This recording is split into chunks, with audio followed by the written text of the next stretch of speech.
Hotel business, ಖಾನಾವಳಿ ಮಾಡೋದು, hotel ಮಾಡೋದು, ವೆಜ್ ಹೋಟ್ಲನ್ನು ಆಗಲಿ ನಾನ್ ವೆಜ್ ಹೋಟ್ಲನ್ನು ಆಗಲಿ, ಈ ಬೆಳಿಗ್ಗೆ ಹೊತ್ತು ಬರೀ ಟಿಫನ್ ಮಾತ್ರ ಇಟ್ಕೊಂಡಿರ್ತಾರೆ, ತಿಂಡಿ. ಮಧ್ಯಾಹ್ನ ಹೊತ್ತು ಊಟ, ಖಾನಾವಳಿ ನಡೆಸೋದು, ಹೋಟೆಲ್ಗಳು ರನ್ ಮಾಡೋದು, ವೆಜ್ ಹೋಟ್ಲನ್ನು ಆಗಲಿ ನಾನ್ ವೆಜ್ ಹೋಟೆಲನ್ನು ಆಗಲಿ.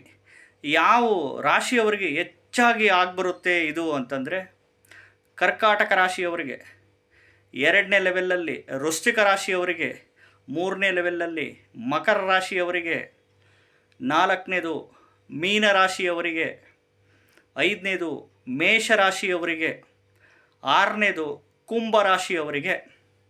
ಈ ಹೋಟೆಲ್ ಬಿಸ್ನೆಸ್ಸು, ಹೋಟೆಲ್ ಉದ್ಯಮ ಭಾಳ ಎಕ್ಸಲೆಂಟಾಗಿ ಆಗುತ್ತೆ. ಲಕ್ಷಗಟ್ಟಲೆ ಪ್ರಾಫಿಟ್ಟು ಮಾಡ್ಕೊಬೋದು. ಬಟ್ ಸರಿಯಾದ ಜಾಗದಲ್ಲಿ ಇಡಬೇಕು.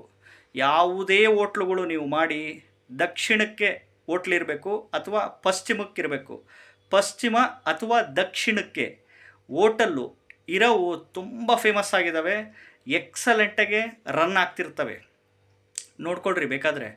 ಇಲ್ಲ ಸರ್ ನಾವು ಹೋಟ್ಲ್ ಇಟ್ಬಿಟ್ಟು ಲಾಸ್ ಮಾಡ್ಕೊಂಡಿದ್ದೀವಿ ಅಂತಂದರೆ ಇವೆಲ್ಲ 7.5 ಶನಿಕಾಟ, 7.5 ವರ್ಷ ಶನಿಕಾಟ ನಡೆಯೋ ಸಂದರ್ಭದಲ್ಲಿ, ಅಷ್ಟಮ ಶನಿಕಾಟ ನಡೆಯೋ ಸಂದರ್ಭದಲ್ಲಿ ನಿಮ್ಮ ಒಂದು ಜಾತಕದಲ್ಲಿ ಎಸ್ಪೆಷಲಿ ದಶಾಭುಕ್ತಿಗಳಲ್ಲಿ 1ನೇ ಮನೆ, 3ನೇ ಮನೆ, 5ನೇ ಮನೆ, 8ನೇ ಮನೆ, 12ನೇ ಮನೆ ಬಂದಿರುತ್ತೆ. ಹಂಗಾಗಿ ಹೋಟೆಲ್ ಬಿಸ್ನೆಸ್ಸುಗಳು ಲಾಸ್ ಆಗ್ತಿರುತ್ತಷ್ಟೆ. ಹಾಗಾಗಿ ಜನಸಂದಣಿ ಇರೋ ಕಡೆ ಇಡಬೇಕು ಹೋಟೆಲ್ಲು. ಜನಸಂದಣಿ ಇರಬೇಕು. ಈ ಒಂದು ಫೇಸಿಂಗಲ್ಲಿ ಹೋಟ್ಲುಗಳು ಬರಬೇಕು. ಈ ಜಾಗದಲ್ಲಿ ಇಟ್ಟು ಮಾಡಿದಾಗ ಲಕ್ಷ ಹಣ ಪ್ರಾಫಿಟ್ಟು ಮಾಡ್ಕೊಬೋದು. ಸಿಕ್ಕಾಬಟ್ಟೆ ಈ ಸಾಯಂಕಾಲ ಹೊತ್ತು ಇಡ್ಲಿ, ವಡೆ, ದೋಸೆ, ಪೂರಿ ಅವನ್ನೆಲ್ಲ ಮಾಡ್ತಾ ಇರ್ತಾರೆ. ಇವತ್ತು ಹೋಟೆಲ್ ಬಿಸ್ನೆಸ್ಸಲ್ಲಿ ಲಕ್ಷ ಹಣ ಸಿಕ್ಕಾಬಟ್ಟೆ ಜನ ಗಳಿಸ್ತಿದ್ದಾರೆ. ಅಷ್ಟೇ ಜನನೂ ಲಾಸ್ ಮಾಡ್ಕೊತಿದ್ದೀರಾ.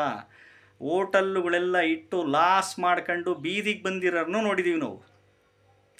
ಸರಿಯಾಗಿ ಜನಸಂದಣಿ ಇರೋ ಕಡೆ ದಕ್ಷಿಣಾಭಿಮುಖವಾಗಿ ಹೋಟೆಲ್ಲು, ಪಶ್ಚಿಮಾಭಿಮುಖವಾಗಿ ರನ್ ಆಗ್ತಿರಬೇಕು. ಜನಸಂದಣಿ ಇರಬೇಕು. ಕ್ವಾಲಿಟಿ ಕೊಡಬೇಕು, ಕ್ವಾಂಟಿಟಿನೂ ಕೊಡಬೇಕು. ಸಿಕ್ಕಾಬಟ್ಟೆ ಕ್ವಾಂಟಿಟಿನೂ ಇರಬೇಕು, ಒಳ್ಳೆ ಕ್ವಾಲಿಟಿ ಇರಬೇಕು, ಹೈಜೆನಿಕ್ ಇರಬೇಕು. ಯಾಕೆ ಬರಲ್ಲ? ಖಂಡಿತವಾಗ್ಲೂ ಬಂದೇ ಬರ್ತಾರೆ. ಬಾಳೆ ಎಲೆ ಊಟ ಕೊಡ್ರಿ ಕ್ಲೀನಾಗಿ. ಹೆಂಗಂದ್ರಂಗೆ ಮಾಡಿದರೆ ಬಿಸ್ನೆಸ್ಸುಗಳಾಗಲ್ಲ. ಅವ್ರು ಯಾರೋ ಹೋಟ್ಲು ಮಾಡಿದರು, ಎಷ್ಟು ಚೆನ್ನಾಗಿ ರನ್ ಆಗ್ತತಿ, ನಾವು ಮಾಡಿಬಿಡೋಣ ಅಂತ ಹೋದರೆ ಕೈ ಸುಟ್ಕೊಂತೀರ. ಎಚ್ಚರ.